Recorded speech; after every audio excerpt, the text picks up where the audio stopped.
¿Qué pasó, amor?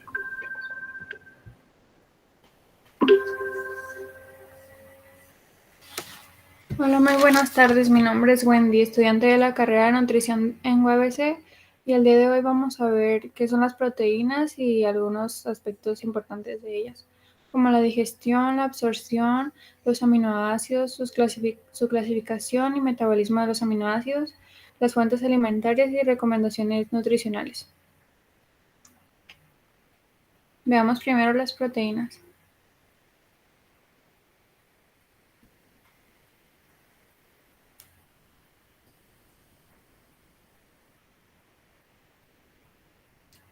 Las proteínas son macromoléculas formadas por carbono, oxígeno, nitrógeno, hidrógeno y en menor cantidad pueden contener fósforo y azufre, y otros elementos como magnesio, cobre y hierro. Estas son cadenas de unidades de aminoácidos, como podemos ver aquí los 20 aminoácidos. Estos se encuentran unidos por medios de enlaces peptídicos entre los grupos carboxilo y el grupo amino. Las funciones de las proteínas son estructurales, que es que, que es que um, sostienen los tejidos, aportando la elasticidad y la resistencia de los órganos y las estructuras celulares, así como actúan como receptores, formando parte de las membranas celulares y facilitan el transporte de sustancias. La función enzimática se refiere a que las proteínas actúan como catalizadores, acelerando las reacciones químicas del metabolismo, interaccionando de forma específica. Su función hormonal quiere decir que algunas proteínas son pues de naturaleza hormonal, algunas hormonas son de naturaleza proteica, como la insulina y el glucagón, que son los encargados de regular los niveles de glucosa en la sangre y la hormona del crecimiento, respectivamente. La función de defensa quiere decir que las proteínas desarrollan anticuerpos, que son los encargados de regular factores como agentes extraños, infecciones o bacterias. Por ejemplo, el fibrinógeno y la trombina participan en la formación de coágulos de sangre para evitar las hemorragias, y las inmunoglobulinas actúan como anticuerpos.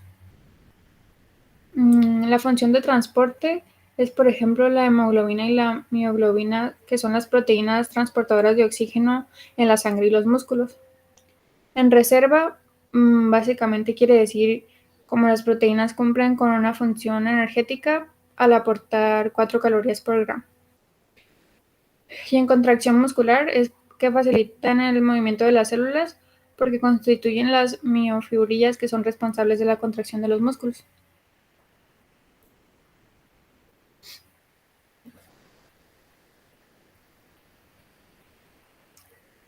Veamos ahora la digestión y la absorción de las proteínas y aminoácidos.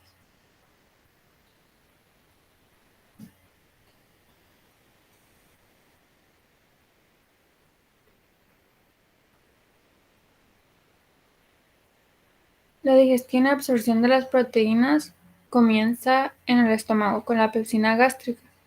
Durante este proceso se liberan aminoácidos libres que ayudan en la secreción de proteasas pancreáticas. Esas son las proteasas pancreáticas: la tripsina, la quimiotripsina, la elastasa, la carboxipeptidasas A y B, que son del páncreas.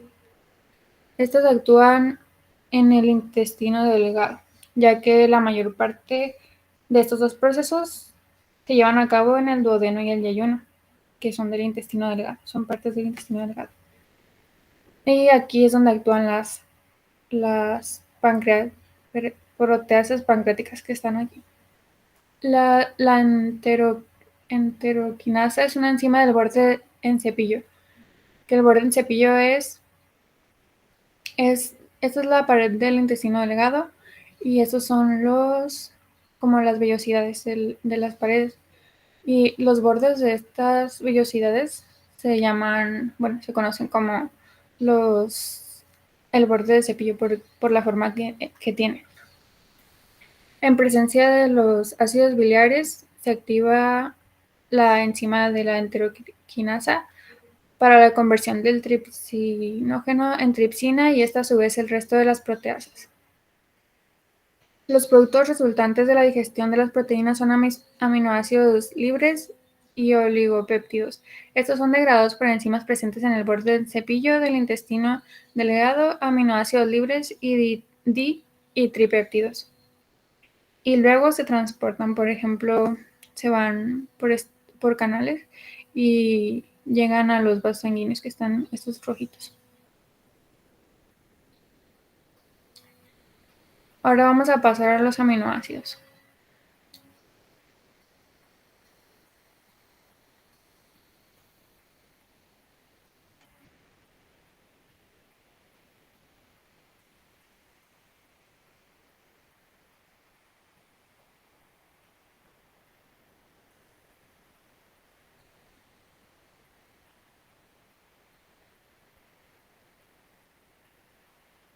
Los aminoácidos y sus clasificaciones.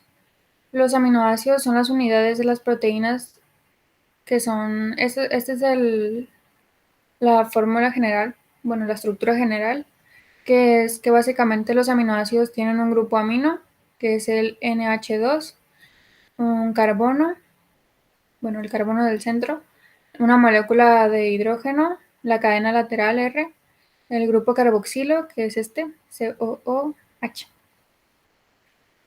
Los aminoácidos se pueden clasificar, bueno, su forma más significativa de clasificación es en la polaridad de la cadena lateral de esta R. Se pueden dividir en polares y no polares. Los polares a su vez se dividen en no cargados, que son la aspargina, cisteína, glutamina, serina y trionina. Los básicos, que son los positivos, son la arginina, histidina y lisina. Los ácidos, que son negativos, es el aspartato y el glutamato. Los no polares tenemos alifáticos como alanina, isoleucina, glicina, leucina, metionina, prolina y valina. Y los aromáticos, fenilalanina, tirosina y triptófano. Los aminoácidos también, pues son 20 aminoácidos. Se dividen en esenciales y no esenciales. Los esenciales son la arginina, fenilalanina, histidina, isoleucina, leucina, lisina, metionina, treonina, triptófano y valina.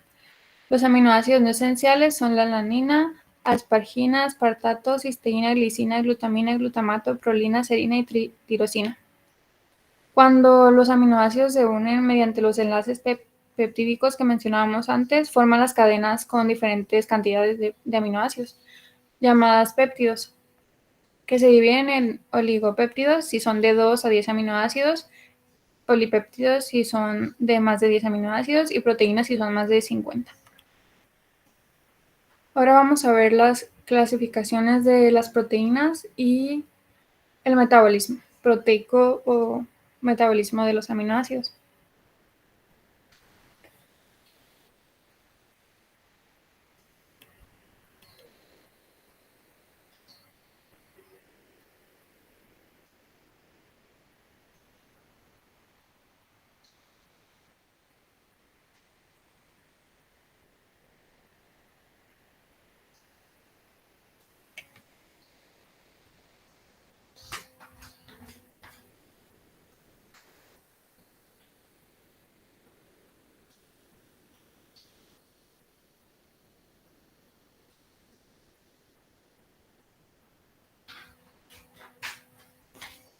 La clasificación proteica, las proteínas se pueden clasificar de acuerdo a su estructura, que puede ser primaria, como la vemos en la imagen, que son la secuencia de los aminoácidos. La secuencia de los aminoácidos, como mencionábamos antes, como la lisina y la glicina y esos, se pueden pues formar una secuencia y, por ejemplo, quién va primero y así, y esa es la estructura primaria. La estructura secundaria es esta que son las hélices alfa y las láminas plegadas beta. Esta es como en forma de espiral porque gira por un eje imaginario. Y las láminas son como en forma de zigzag porque es una cadena como está estirada en forma de zigzag. Los grupos R sobresalen. Los R que veíamos en la estructura general de los aminoácidos son los que sobresalen. También está la otra estructura que es terciaria, cuando las hélices alfa y láminas beta, por ejemplo, aquí vemos una hélice alfa así como más redondeada y las láminas beta están así como más puntiagudas, más en zigzag. Y estas se unen, se atraen y se ponen así, de esta forma.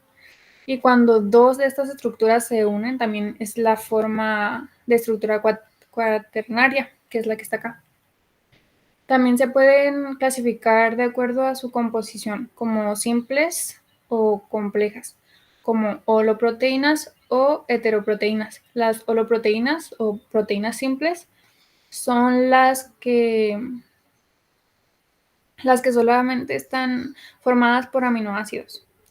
Y las complejas, proteínas complejas o heteroproteínas, son las que están formadas por una fracción proteica y un grupo que no es proteico, como por ejemplo las glucoproteínas, que pues tienen una fracción proteína y otra fracción es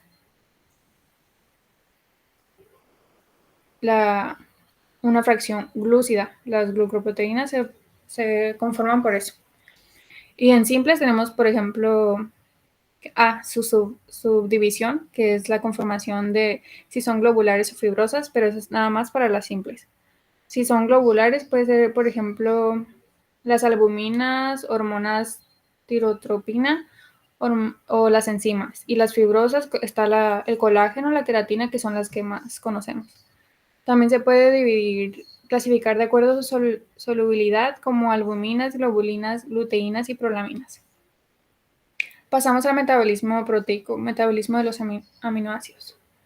El metabolismo de los aminoácidos se dividen en tres mecanismos. Está la transaminación, que es esta primera imagen. Esto es que por medio de una aminotransferasa o transaminasa, como esta que dice aquí, con la ayuda de la coenzima, también la coenzima piridoxal fosfato, se realiza una transferencia al grupo amino de un aminoácido y se transfiere al grupo amino de un cetoácido. Y luego está la desaminación también. La desaminación es otro mecanismo, que es esta segunda imagen, que es, por ejemplo, cuando el aminoácido pierde el grupo amino y pasa a cetoácido, así de simple. Pero esta reacción sí es reversible y, por ejemplo, aquí se convierte el glutamato en cetoglutarato para su degradación. Y luego, aquí está. Y luego, la descarboxilación. La descarboxilación es pues el grupo carboxilo, ¿no? Es cuando los aminoácidos se descarboxilan y su resultado es formar una aminasa, las cuales pues, pueden funcionar como hormonas, neurotransmisores, inmunomoduladores y entre muchos más. Como en el caso de la tirosina, que por acción de la descarboxilación y otras reacciones se producen catecolaminas como la dopamina, la noradrenalina y la adrenalina. Y ahora pasemos a la última, el último aspecto de las proteínas, que va a ser este apartado de aquí, que son las fuentes alimentarias y las recomendaciones nutricionales. ¿Sí? Damos clic.